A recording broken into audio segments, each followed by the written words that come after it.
Quase pari no cemitério nos braços da minha mãe falecida. Eu fui parar no abrigo para sem-tetos quando eu estava grávida aos 16 anos, junto ao meu pai fracassado, que tinha sido despejado por não ter pagado o aluguel. Ele vivia do subsídio que recebia por me ter. Foi por isso que ele não me deixou, depois da minha mãe ter me deixado aos 16 anos e desaparecido. Mas ele sempre me dizia que eu tinha estragado a vida dele. Quando engravidei e me neguei a abortar, ele me expulsou de casa. Mas o destino nos prega peças e ele acabou na rua comigo. Nós fomos parar no abrigo com dezenas de sem-tetos que me apavoravam. A única de quem eu gostava ali era uma gatinha, mas o meu pai mal-humorado começou a zombar de nós. Então eu fugi e levei a gatinha comigo. Eu a chamei de Elsa, em homenagem à minha mãe. Eu comecei a procurar a minha mãe, que eu só tinha visto em fotos. Eu queria dar o meu bebê a ela depois do parto. Eu tinha medo de criar o bebê sozinha. O meu namorado havia me deixado. E eu também não queria dar o bebê para estranhos. Eu caminhei até uma estação de trem onde eu poderia passar a noite e ficar aquecida. Eu também poderia limpar e ganhar um dinheiro para tirar cópias das fotos da minha mãe. Eu queria colá-las nas estações de trem. De repente, eu a vi numa estação de trem. Ela não tinha mudado muito.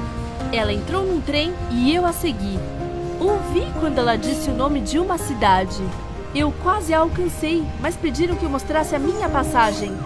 E é claro que eu não tinha. O homem que recebe os bilhetes chamou a polícia e me levaram de volta ao abrigo.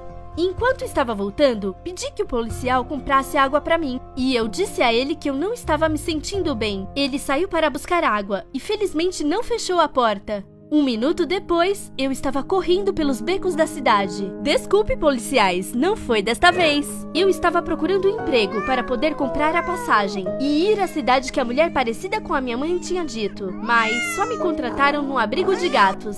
Eu aceitei o trabalho mesmo sendo difícil. Eu sentia fome o tempo todo, mas eu economizava com comida e muitas vezes comia ração de gato. Tive que dormir no abrigo com os gatos, assim como era no abrigo para sem-teto. Os gatos se tornaram meus únicos amigos e minha família. Eu recebi meu primeiro pagamento tão esperado. No mesmo dia, larguei o meu trabalho no abrigo e corri até a estação de trem para pegar a minha passagem. Mas uma mendiga idosa me parou e me pediu para segurar o seu gato enquanto ela ia ao banheiro. Eu aceitei, eu era uma sem-teto como ela. Mas ela não voltou mais e percebi que eu tinha sido enganada. Além disso, aquela senhora havia pegado meu dinheiro na hora em que me entregou o gato. Ela também tinha roubado a foto da minha mãe e todo o meu dinheiro estava lá. Eu fiquei sentada na calçada molhada com os 2 gatos. Eu estava com raiva do gato daquela senhora por causa do dinheiro. Eu até tentei espantá-lo, mas o gato não quis ir embora. Então, eu percebi que agora eu tinha 2 gatos e um bebê na minha barriga. No fim das contas, levei o gato comigo e vaguei pela cidade à noite. O que eu iria fazer? Trabalhar de novo por 1 mês?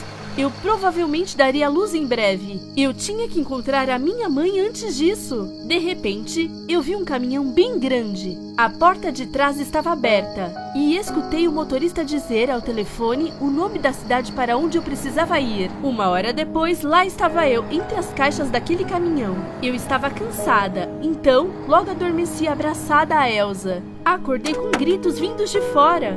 Achei que o caminhão seria descarregado. Mas onde eu estava? Para onde eu poderia ir? Alguém abriu a porta traseira do caminhão e olhou para dentro. Mas depois ele desapareceu e passei um tempo sem ouvir mais nada. 10 minutos depois, eu não estava mais no caminhão. Eu fui parar num parque. Havia bastante neblina, então eu não conseguia ver quase nada. Mas sentei num banco e acabei adormecendo de tanto cansaço. Acordei de manhã e me assustei. Eu tinha dormido num cemitério. Eu olhei para a primeira lápide e me assustei ainda mais. A minha mãe estava ali. Eu tinha conseguido encontrá-la, mas era tarde demais. Eu queria ser má com ela e dizer como eu me sentia de verdade. Mas então percebi que eu a tinha perdido para sempre. Porque, quem quer que ela fosse, ela ainda era minha mãe. Ela havia partido e eu não tinha ninguém para culpar. Eu comecei a chorar muito. De repente, alguém tocou no meu ombro. Então me virei. Era a minha mãe! Eu comecei a passar mal e a sentir dor na minha barriga. E desmaiei. Quando eu acordei, a minha mãe estava ao meu lado. Ela me disse que eu tinha dado à luz prematuramente. Mas a minha filha estava bem. Os médicos estavam cuidando dela. Eu perguntei a ela sobre o túmulo. A foto, contei quem eu era. Aquela na lápide é a minha irmã gêmea, respondeu ela. Na verdade, ela era a minha verdadeira mãe. Ela me contou que a minha mãe tinha me deixado, porque os seus pais a obrigaram. Depois, ela sofreu um acidente de carro e perdeu a sua memória. Por isso, ela não havia me procurado. Eu percebi que eu tinha sido injusta com a minha mãe. Afinal, eu também iria deixar a minha bebê com a minha mãe. 2 dias depois, enquanto eu passeava com a minha tia, ela me perguntou: "Você gostaria de ser a minha filha?" Eu e o meu marido não temos filhos. Eu chorei como um bebê. E então, eu percebi que eu era ainda mais grata à minha mãe. Sem ela, eu não teria encontrado uma segunda mãe. A minha pequena recebeu alta e fomos para casa. Sim, agora aquela era a minha casa, a nossa casa.